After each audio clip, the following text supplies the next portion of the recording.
Aquilo que veio a ser conhecido como Acordo de Bretton Woods é resultado de uma conferência realizada em 1944, mas que, por sua vez, se baseou em negociações bilaterais entre Estados Unidos e Inglaterra nos anos anteriores.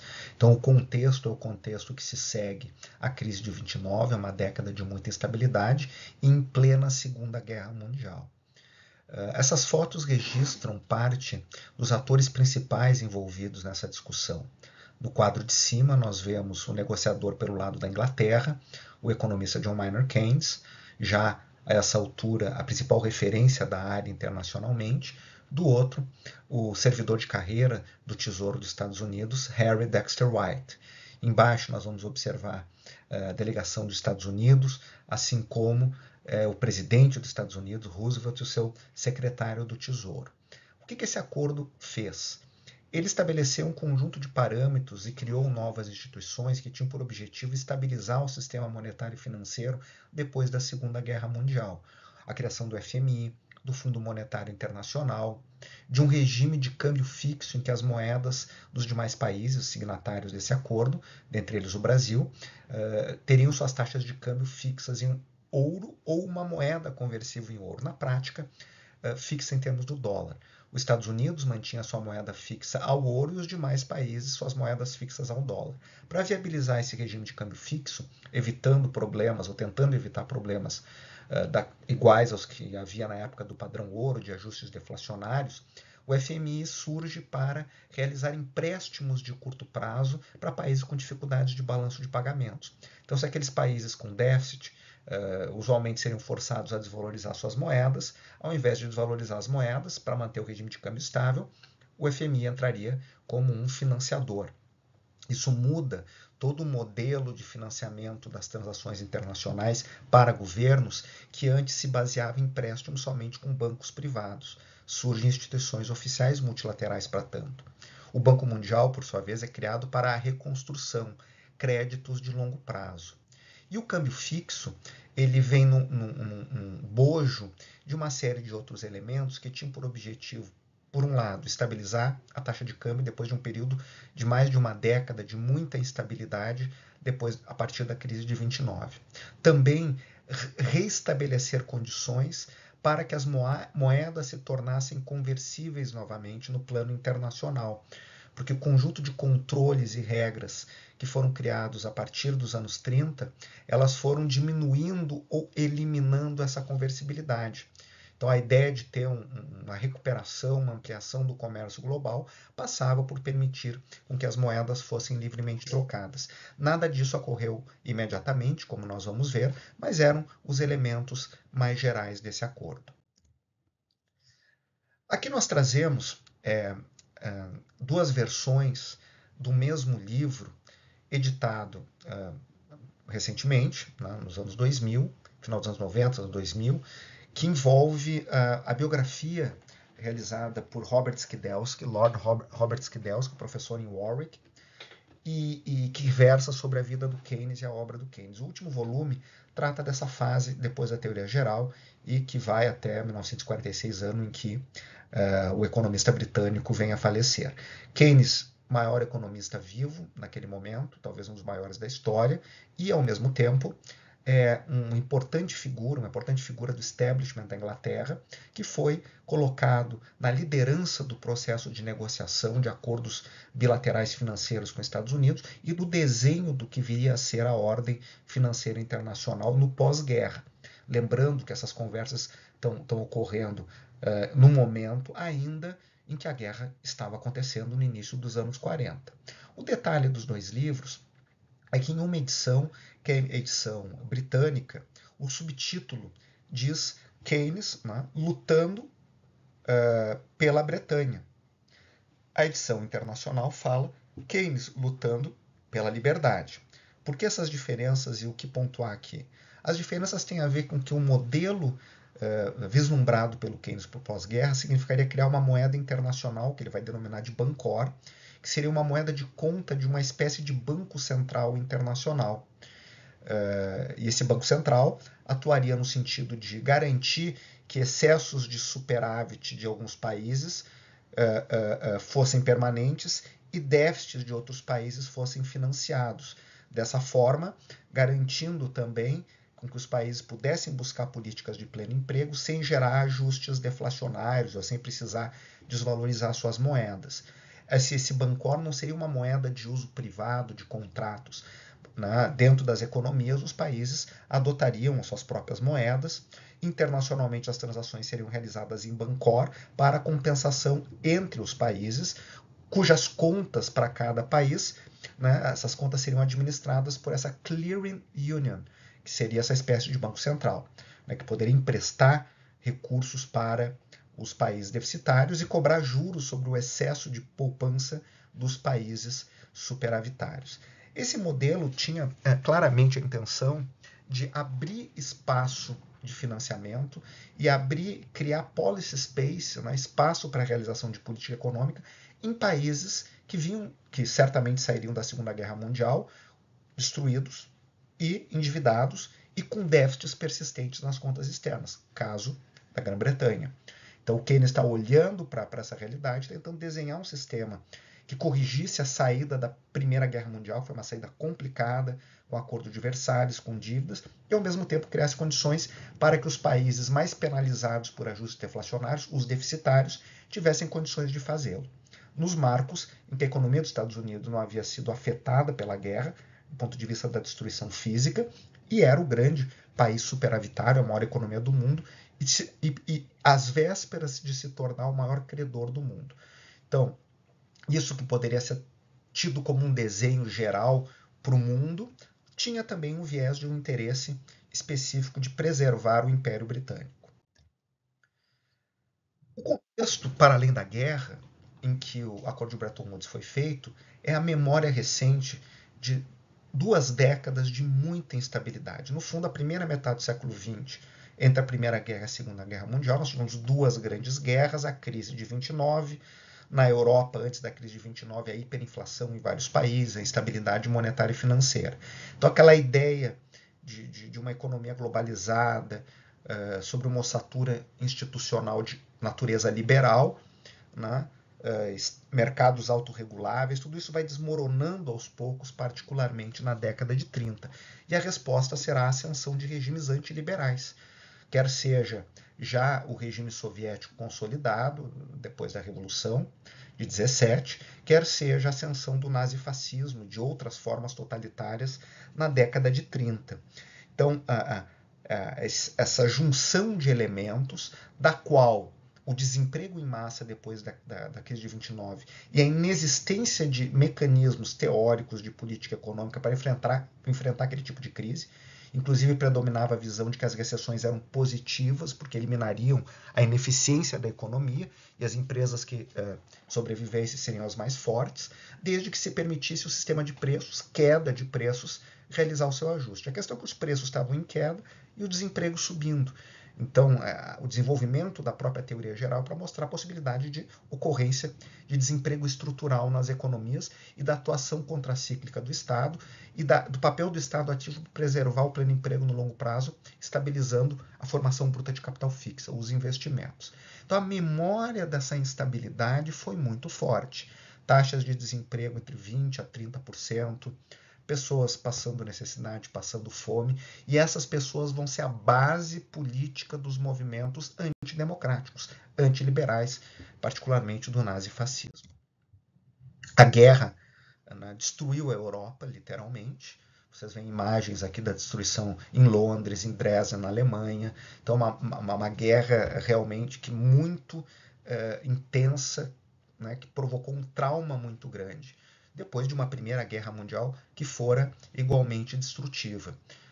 Nesse meio tempo, a capacidade de produzir armas de destruição em massa cresceu exponencialmente. No fronte oriental, a Segunda Guerra Mundial termina com a explosão de 2 bombas nucleares. Então, é essa situação que também molda parte da visão da saída da Segunda Guerra Mundial. A necessidade de estabilizar economicamente e politicamente os países, garantir o pleno emprego, a reconstrução, eram elementos que estavam na cabeça dos estrategistas. Os Estados Unidos passam a ter um papel de liderança nesse processo, mesmo antes da entrada na Segunda Guerra Mundial. Os Estados Unidos fará uma série de acordos bilaterais, acordos, né, no chamado Lend-Lease, com empréstimos a fundo perdido, que vai ampliar sua esfera de influência. Então, essa foi uma oportunidade, de certa forma, para que o país passasse a ocupar estrategicamente aquela posição que antes os impérios europeus ocupavam, né, de uma forma muito, muito intensa. E, adicionalmente, ampliando laços de dependência os mais diversos. Se vocês forem observar contemporaneamente, como resultado da Segunda Guerra Mundial, há bases militares nos Estados Unidos, nos países europeus, em países asiáticos, fruto exatamente do desdobramento desse conflito militar nos anos 40. O que era o acordo, então? O sistema de Bretton Woods, seu acordo, estabelece um regime de câmbio fixo, com uma pequena margem de flutuação. Né? Havia possibilidade de valorizar ou desvalorizar as moedas diante de desequilíbrios fundamentais. Isso deveria ser objeto de uma demanda por parte dos países junto ao FMI, que autorizaria ou não. Se estabeleceu a possibilidade dos países colocarem controles de capitais, né, e a possibilidade de que aquelas moedas que ficassem escassas no fundo, o fundo funcionou não como um banco central, como Keynes queria, mas muito mais como uma cooperativa de crédito. Tinha um capital fixo, determinado pela integralização de recursos de cada país. Esse capital gerava um percentual de voto. Se eu tenho tanto equivalente em dólares, tantos cruzeiros que equivalem a tantos dólares no fundo, isso me dá um peso que é o meu 1% do capital do fundo, digamos, eu vou ter 1% dos votos. Isso aí criou uma dificuldade, porque todas as decisões estruturais do fundo, inclusive o aumento da sua base de capital, exige voto qualificado, mais do que 85% dos votos, portanto, mais do que 85% do capital. E os Estados Unidos, que foi um país que mais aportaram recursos nesse momento, que tinham condições para tanto, sempre mantiveram mais de 15% dos votos do fundo. Mas sempre que ele é recapitalizado, o fundo cresce, os Estados Unidos aportam e mantém esse poder de veto na prática, que passa a ser o único país individualmente com poder de veto. Além dos controles de capitais, foi criada uma cláusula de escassez. O que é isso? Se alguma moeda ficasse escassa no fundo, porque por eventual excesso de superávit dessa moeda, escassa para os demais países, seria possível os países que se sentissem prejudicados criarem barreiras às importações sobre esse país. Isso acabou não acontecendo, a aplicação prática dessa cláusula, porque na outra ponta estaria os Estados Unidos. O FMI é criado como o fiscal desse acordo. Então, os signatários do acordo de Bretton Woods se comprometiam a estabilizar suas moedas com câmbio fixo e tornar suas moedas conversíveis para pagamentos na conta corrente, para remessa de lucros, dividendos, pagamentos do comércio internacional. E, ao mesmo tempo, fazer o financiamento de curto prazo para quem tivesse dificuldades de balanço de pagamentos. Adicionalmente, também a criação do Banco Mundial, né, que é uma instituição gêmea desse conjunto de instituições de Bretton Woods. A parte da liberalização comercial, a ideia era que se criasse uma organização internacional do comércio. Não foi criada, no lugar surgiu o Acordo Geral de Tarifas e Comércio, o GATT, que teve uma série de rodadas nas décadas subsequentes, promovendo redução de barreiras tarifárias, que estavam muito elevadas desde os anos 30, até que na última rodada do Uruguai, a partir dela, cria-se a OMC, que passa a regular o comércio em bases multilaterais. Os condicionantes, né, desse período, como nós vimos, o acordo começa a ser entabulado entre Inglaterra e Estados Unidos num contexto de guerra. Ninguém sabia se quando a guerra terminar, quem ia ganhar a guerra. Num contexto de assimetria de poder muito grande, crescente dependência de financiamento e de mercados para matérias-primas, para insumos, para produtos finais, dos aliados, da Inglaterra e dos demais países, para com os Estados Unidos. Além, né, dessa dependência militar, a entrada nos Estados Unidos na Segunda Guerra Mundial após Pearl Harbor, entrando também no fronte europeu, é o que vai mudar o contexto da guerra. Então, essa simetria e dependência era muito grande. O acordo, quando ele está sendo negociado e quando ele é celebrado e assinado em 1944, os derrotados, os depois derrotados, né, a Alemanha, o eixo Alemanha-Japão, Itália, por exemplo, não estavam na mesa. E os países mais fracos ou não estavam ou não tinham capacidade de interferência. A União Soviética, que era aliada no fronte militar contra o eixo, estava fora. Então, Estados Unidos tinha um grande poder, o Reino Unido era um país com ainda força, mas decadente, e o Canadá, que não tinha a mesma expressão econômica nem militar, foi um ator, digamos assim, secundário, mas com uma certa relevância no desenho da negociação que vai redundar no Acordo de Bretton Woods.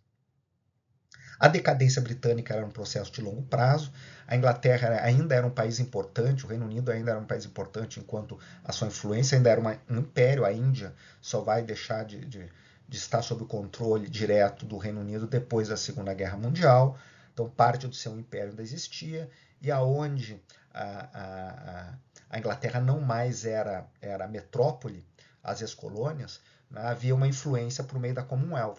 Então havia na rainha ou o rei da Inglaterra como chefe de Estado. Isso persiste em muitos lugares até os dias atuais. Mas, do ponto de vista econômico, a proeminência produtiva e tecnológica já tinha desaparecido, havia ainda uma influência financeira muito grande. Por outro lado, os Estados Unidos assumiram a liderança tecnológica, produtiva, né, comercial e financeira.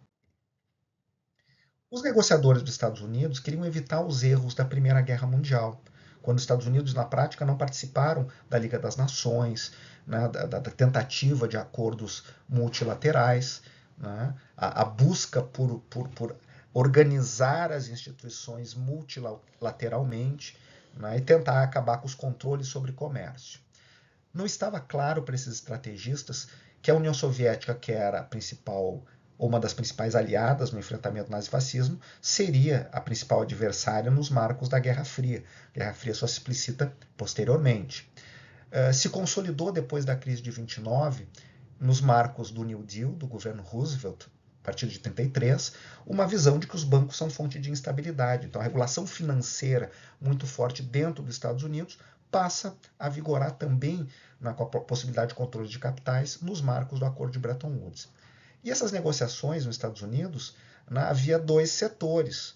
O Tesouro, né, que controla as finanças e que estava lá negociando a parte de criação de FMI, etc., o Banco Mundial, e o Departamento de Estado, que é mais político, e que estava preocupado com as questões de comércio. Então houve uma certa divisão.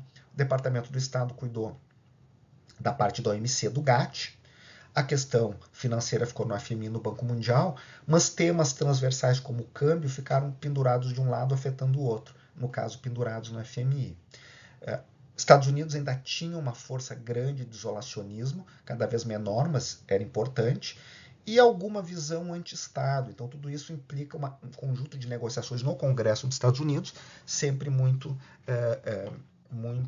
tensas, né? ou muito disputadas mais do que tensas. Por parte do Reino Unido, havia uma grande preocupação na cabeça do Keynes em garantir o pleno emprego depois da guerra, né, porque a questão do desemprego, a possibilidade da instabilidade política derivada do desemprego era muito vivo.